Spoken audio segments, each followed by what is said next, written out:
Bonjour, dans cette vidéo je vais vous parler de la fonction somme. Une fonction sous Excel, c'est en quelque sorte une formule de calcul qui a été prédéfinie par Microsoft. Il y en a plus de 500. Si vous allez sur l'onglet Formule, vous allez trouver la catégorie Bibliothèque de fonctions dans laquelle vous allez pouvoir insérer vos fonctions. Bien entendu, on n'est pas du tout obligé de passer par la bibliothèque de fonctions pour insérer une fonction dans une cellule de calcul. Le plus souvent, on va la saisir à la main. Mais ici, vous allez par exemple pouvoir avoir accès aux différentes fonctions d'Excel euh, qui auront été rangées par catégorie. Alors ici, vous avez les fonctions financières. Elles ne fonctionnent pas toutes en France parce que le domaine financier est plutôt un domaine anglo-saxon. Donc, vous voyez ici, vous avez euh, la liste de toutes les fonctions financières, mais en France, on ne va pas toutes les utiliser, loin de là. Ici, on va trouver les fonctions logiques, donc on va trouver la fonction si et ou si erreur, pour ne citer que les plus connus. Ici, on va utiliser des fonctions de texte qui vont surtout nous aider quand on va travailler avec les tableaux de données pour uniformiser nos colonnes. Donc, cela, on les verra dans une autre vidéo. Les fonctions de date et d'heure. Les fonctions de recherche et de référence. Donc, il est prévu que je vous fasse une petite vidéo sur la fonction recherche V et sur index et équive. Ensuite, vous avez ici les fonctions mathématiques et trigonométriques. Donc, la fonction somme, dont nous allons parler maintenant, se trouve dans cette catégorie. Elle est là.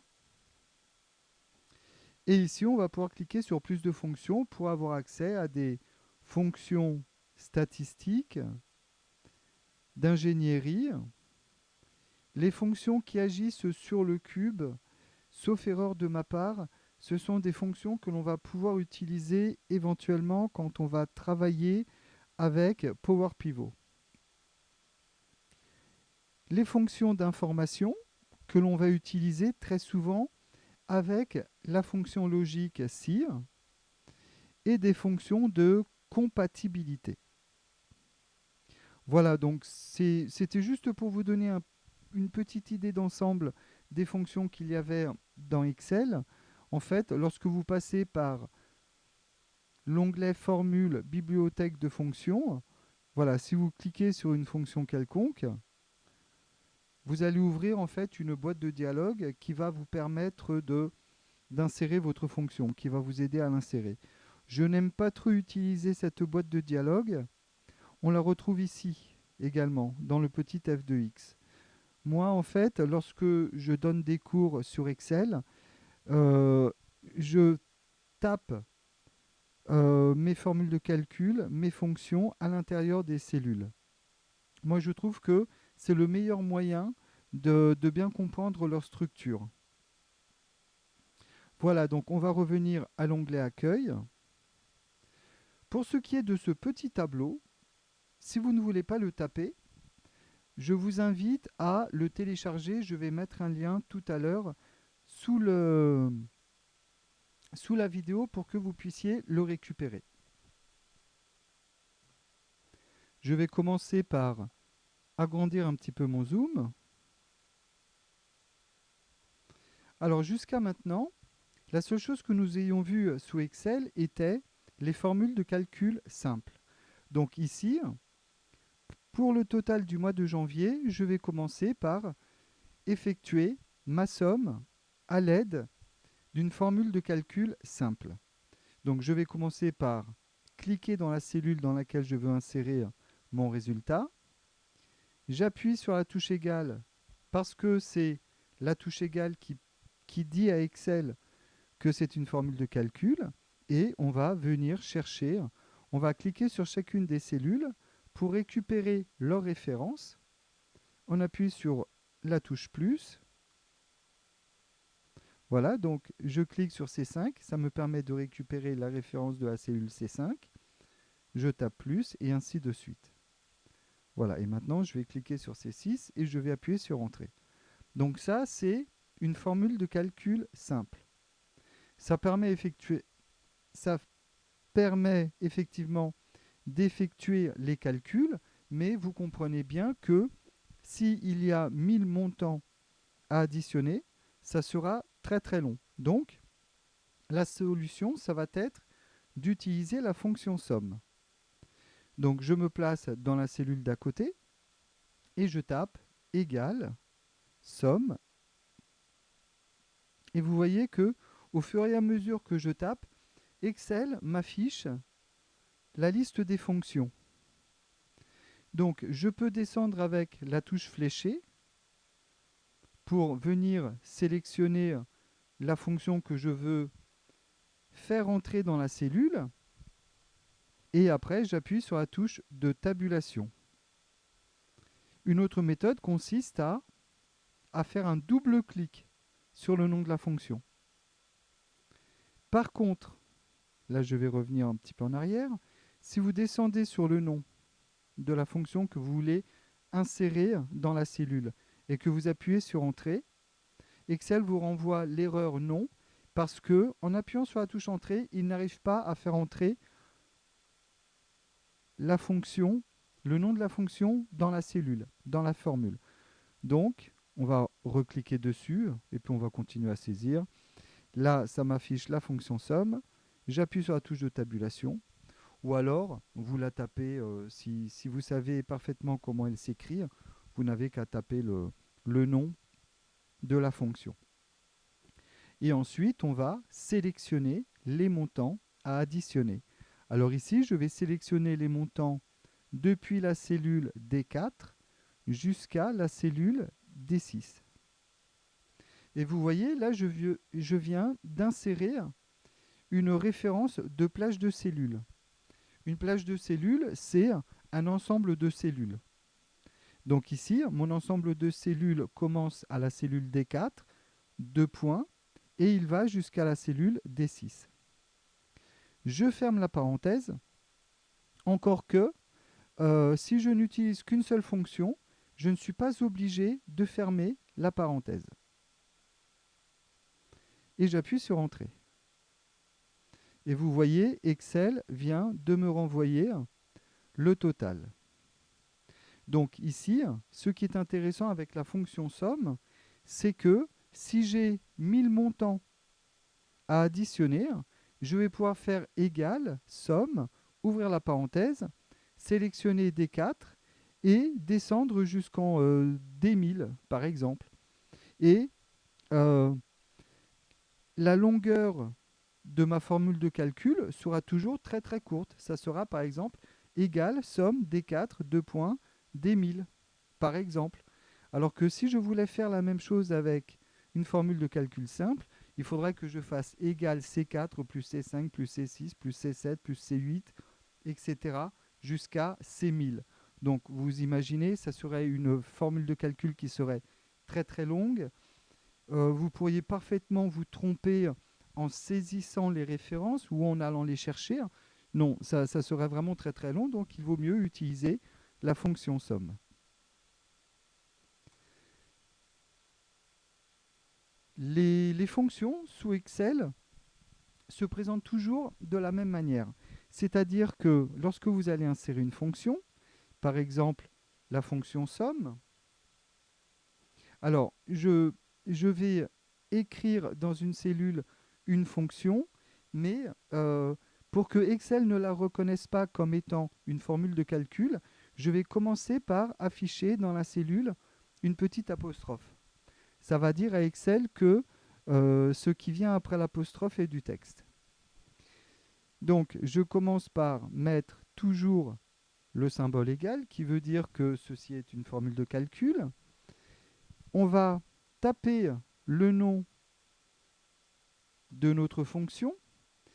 Attention à ne pas se tromper en saisissant le nom de la fonction, sinon Excel ne va pas reconnaître quelle fonction on lui demande d'appliquer. Et il va nous afficher, comme tout à l'heure, lorsqu'on n'est pas arrivé à insérer le nom de la fonction dans la cellule, on avait seulement mis S, O, je crois, et donc il nous avait renvoyé l'erreur dièse non point d'interrogation. Donc si vous n'écrivez pas le nom de la fonction correctement, Excel ne va pas pouvoir l'utiliser. Et c'est pareil, ne mettez pas d'espace devant la parenthèse. Ensuite, donc, derrière le nom de votre fonction, vous allez donc ouvrir une parenthèse et à l'intérieur des parenthèses, vous allez mettre un ou plusieurs arguments. Les arguments, ce sont tout simplement des informations. Si vous avez, quand on va voir par exemple la fonction recherche V, la fonction recherche V a besoin de 4 arguments. Et à chaque fois, donc les arguments, ce sont des informations. Et à chaque fois qu'on va insérer une nouvelle information, un nouvel argument, on va devoir le séparer d'un point-virgule. Donc ici, par exemple, dans la fonction somme, on va par exemple pouvoir mettre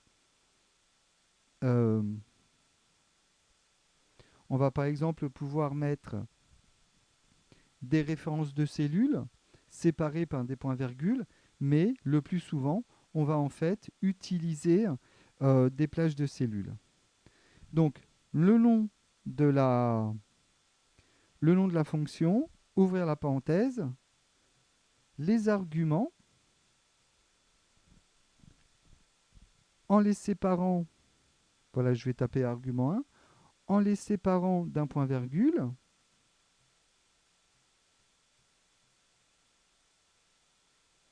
à chaque fois, et on va fermer la parenthèse. Alors, si vous n'utilisez qu'une seule fonction, vous pouvez vous dispenser de fermer la parenthèse. Excel le fera très bien tout seul. Maintenant, à partir du moment où vous allez ajouter quoi que ce soit à votre calcul, eh bien forcément, si vous ouvrez une parenthèse, il faudra obligatoirement la refermer.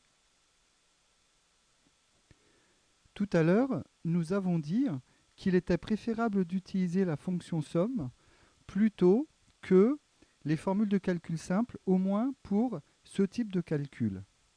Tout simplement parce que si nous devons additionner 1000 montants qui se trouvent sur la colonne D, par exemple, dans la fonction somme, on aurait seulement à faire égal somme, ouvrir la parenthèse, D4, 2 points, D1004, par exemple. Fermer la parenthèse. Alors que si on utilisait une formule de calcul simple, on serait obligé de faire, par exemple pour la colonne C, C4 plus C5 plus C6 plus C7 plus C8 jusqu'à C1004. Donc ça serait vraiment une très très grande formule de calcul et on aurait beaucoup de risques d'erreur, même si c'est pour ajouter C4, C5, C6 jusqu'à C1004. Mais il y a aussi une autre raison pour laquelle il vaut mieux utiliser la fonction somme. Ici, par exemple, je vais insérer une ligne entre Sherazade et Hélène. Donc, pour insérer une ligne, on va cliquer par exemple sur la cellule d'Hélène. En fait, on clique toujours sur une cellule en dessous de la ligne que l'on veut insérer. Et là, je vais par exemple aller dans Accueil, Insérer des lignes dans la feuille. Et je vais insérer, par exemple, je vais taper le nom de Lucie. J'ai laissé la touche majuscule verrouillée. Excusez-moi. Lucie. Et maintenant, pour le mois de janvier, on va dire que Lucie a fait 10 000 euros.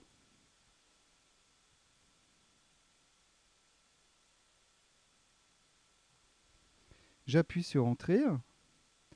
Et comme vous le voyez, la formule de calcul réalisée avec des calculs simples n'a pas tenu compte de la nouvelle ligne que j'ai insérée.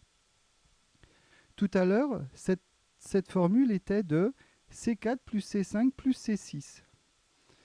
En insérant une une ligne au-dessus de C6, à l'endroit où se trouvait Hélène, eh bien, ça a décalé Hélène vers C7.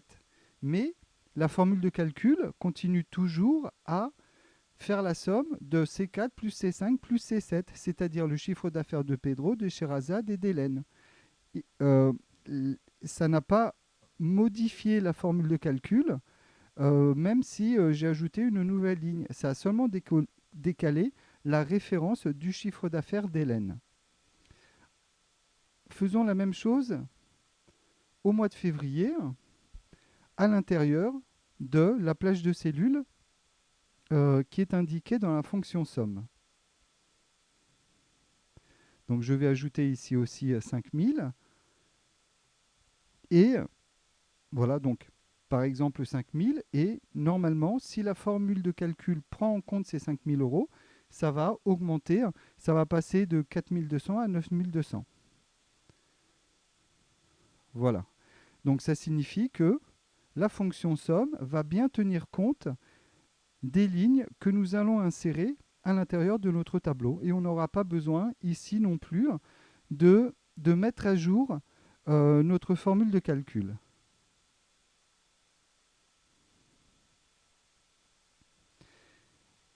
On va faire la même chose en insérant une ligne au-dessus de la ligne totale.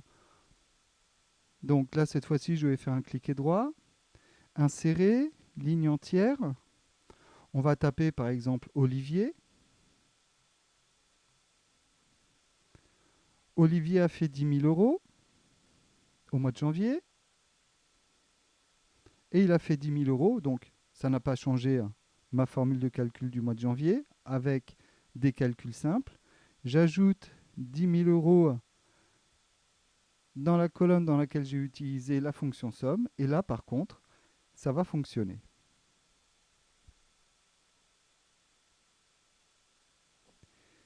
Maintenant, nous allons parler un peu de la somme automatique. La somme automatique, c'est une commande qui se trouve sur l'onglet Accueil, à l'extrême droite, et qui est représentée par la lettre sigma. Donc on va juste ajouter quelques montants ici, par exemple 1900 et 2000. Et on va supprimer ces totaux. Je me mets en bas de la colonne janvier et je vais venir cliquer sur la commande somme automatique.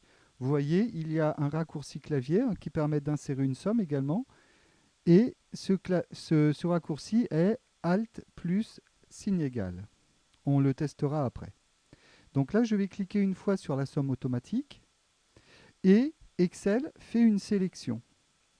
Si cette sélection me convient, je peux cliquer une deuxième fois sur la somme automatique ou bien je peux appuyer sur la touche Entrée.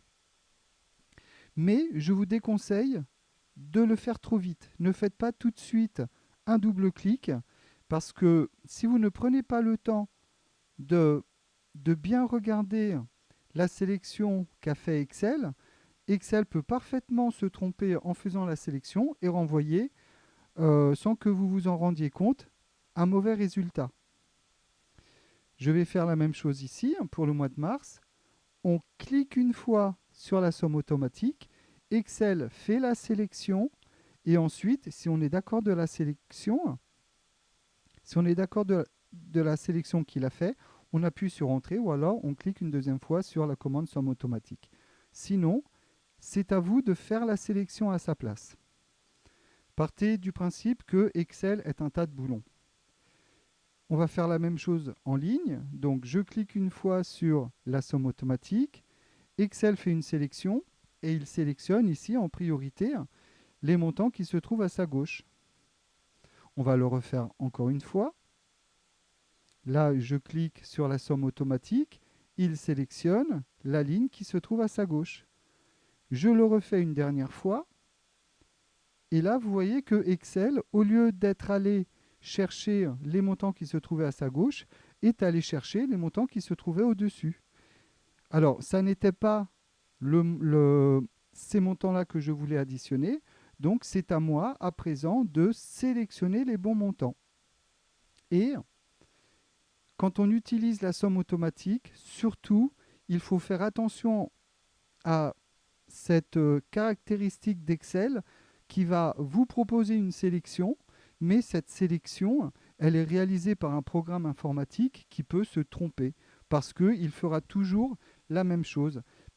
Apparemment ici, quand on utilisait la fonction somme automatique, il a privilégié la ligne qui se trouvait à sa gauche parce qu'il n'y avait pas de montant au-dessus. Et il lui a fallu au moins 2 montants avant de pouvoir aller chercher verticalement les montants à additionner. Certainement parce que par défaut, Excel va toujours chercher les montants qui se trouvent au-dessus de lui dans la somme.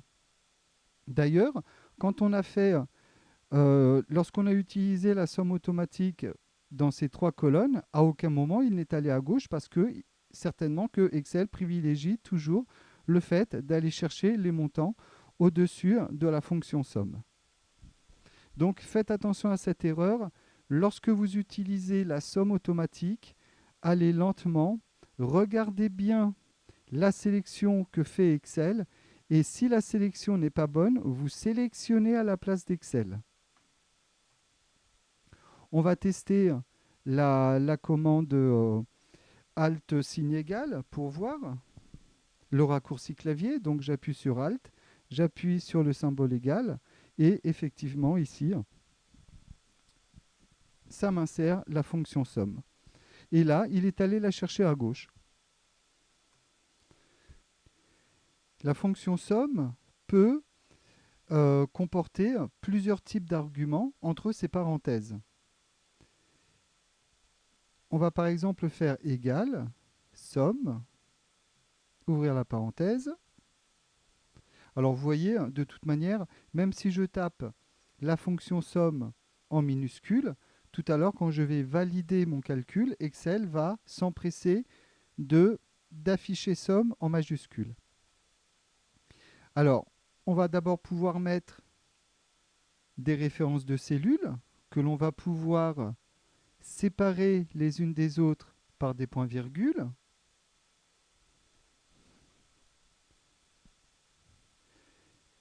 Si vous insérez des références de cellules en appuyant en même temps sur la touche CTRL, c'est Excel qui va ajouter le point-virgule à votre place. On va aussi pouvoir mettre des références de plage de cellules. Donc par exemple ici C6 2.C8, point virgule. On va par exemple pouvoir mettre des montants en brut. Là par exemple je vais taper 1000 euros ou du moins 1000. Point virgule. On va aussi pouvoir mettre d'autres fonctions. À partir du moment où vous insérez une fonction qui renvoie une valeur numérique, la fonction somme va récupérer le résultat de cette fonction pour l'intégrer dans son calcul. Alors ici, je vais insérer par exemple une autre fonction somme. Bien sûr, ça ne se fait pas dans la pratique, mais c'est juste pour vous montrer que je peux parfaitement mettre une fonction somme à l'intérieur des parenthèses, ou du moins une fonction à l'intérieur des parenthèses d'une fonction somme. Bien sûr, je vais devoir fermer la parenthèse, et ainsi de suite, très très longtemps. Voilà, je vais m'arrêter ici. Il y a encore un type d'argument que je pourrais insérer dans ma fonction somme. C'est un nom de cellule ou de plage de cellules. Donc c'est une notion qu'on n'a pas encore abordée, on l'abordera un petit peu plus tard, mais vous savez que vous pouvez donner des noms à des cellules ou à des plages de cellules, et plutôt que de taper égal somme, par exemple C4 2.C8, eh bien on pourrait taper égal somme, ouvrir la parenthèse, janvier, fermer la parenthèse. Je vais vous le montrer rapidement. Ici par exemple, je vais sélectionner, je vais cliquer sur la cellule C4 et vous voyez que quand vous cliquez sur une cellule, Excel vous affiche dans la zone nom la référence de cette cellule. Eh bien, je vais sélectionner la colonne janvier, par exemple, et je vais remplacer ces 4 par le mot janvier. Et de cette manière-là, je vais donner un nom à ma colonne. Eh bien, dans ma fonction somme, je vais aussi pouvoir mettre point virgule janvier. D'ailleurs, il me l'affiche dès que je commence à taper la lettre J. Donc j'ai ici, dans la petite liste des fonctions que Excel m'affiche, il m'affiche l'étiquette janvier, qui est le nom d'une plage de cellules. Donc on verra cette notion un petit peu plus tard. C'était juste pour vous dire que on peut mettre beaucoup de types d'arguments entre les parenthèses de la fonction somme. Il suffit que ces arguments renvoient systématiquement des valeurs numériques. Dans les anciennes versions d'Excel, je sais qu'on pouvait mettre jusqu'à 30 arguments séparés par des points-virgules. Aujourd'hui, je pense qu'on doit pouvoir en mettre beaucoup plus, mais je ne saurais pas vous dire combien exactement. Néanmoins, le plus souvent, on utilisera la fonction somme avec uniquement une simple plage de cellules entre ces parenthèses. Et en règle générale, on va certainement, très fréquemment, cliquer sur la somme automatique. Et là, je vous conseille de regarder la sélection. Et si la sélection vous convient, vous appuyez sur Entrée ou vous cliquez une seconde fois sur le sigma de la somme automatique. On peut aussi faire cela. Si par exemple vous sélectionnez toute une colonne de cette manière-là, vous pouvez cliquer sur somme automatique et ça vous place le total en dessous. On peut aussi sélectionner la ligne vide dans laquelle on va mettre le total de la somme automatique. Voilà, je vais faire un double clic. Non, même pas. Un simple clic suffit. Mais bien souvent, à partir du moment où on va insérer la fonction, on va attraper la poignée de recopie et tirer vers le bas. Soit tirer vers le bas, soit tirer vers la droite. Avant de terminer cette vidéo, je vais vous montrer quelques petites erreurs que l'on peut commettre en utilisant la fonction somme. La première de ces erreurs va être, par exemple, de mal saisir le nom de la fonction. Donc je vais écrire par exemple somme avec un seul M et je vais sélectionner par exemple la colonne du mois de mars. Excel va nous afficher l'erreur non, tout simplement parce que il n'a pas reconnu le nom de la fonction. Alors il suffit juste d'ajouter un M et ça fonctionne. On peut aussi se tromper en mettant par exemple un espace entre le nom de la fonction et la première parenthèse.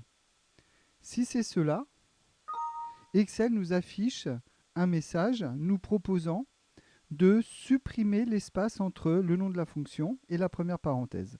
Si vous répondez oui, ça marche. Si la colonne dans laquelle vous avez inséré des valeurs numériques est trop courte pour afficher les montants, Excel vous affiche des dièses. Il suffit juste d'augmenter un petit peu la largeur de la colonne.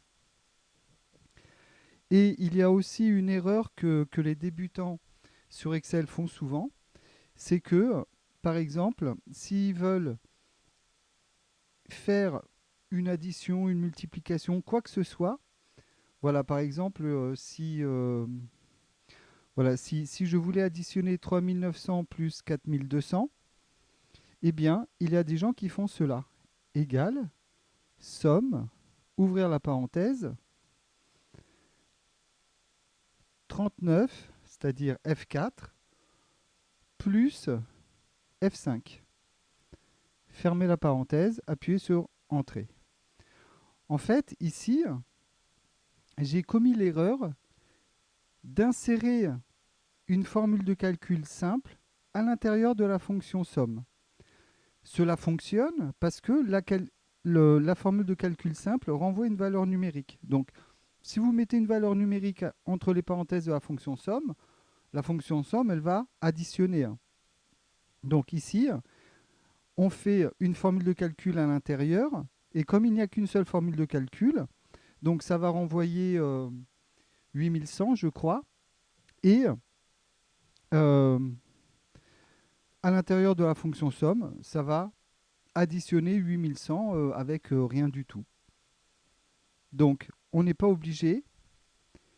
Si vous voulez effectuer ce type de calcul, F4 plus F5, vous pouvez le faire sans le mettre dans une fonction somme.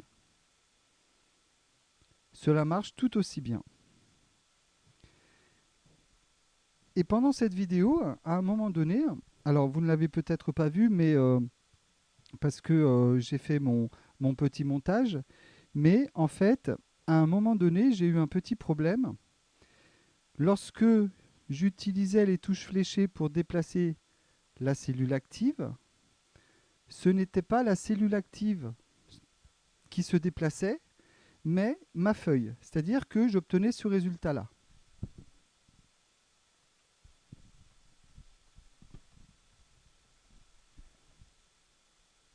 Voilà, ici par exemple, je me déplace avec les touches fléchées et c'est la feuille qui se déplace. Eh bien, c'est tout simplement parce que j'ai commis l'erreur à un moment donné d'appuyer sur la touche arrêt du défilement. Et donc, si un jour vous avez ce problème-là, si vous devez utiliser les touches fléchées pour vous déplacer et que au lieu que ce soit la cellule active qui se déplace, que ce soit la feuille, eh bien, il faudra rappuyer sur la touche arrêt du défilement. Voilà, et maintenant je peux déplacer ma cellule active. Voilà, c'est la fin de cette vidéo. Je sais qu'elle a été un petit peu longue, mais elle m'a permis de vous montrer pas mal de petites choses sur la fonction somme. Bonne continuation, à très bientôt.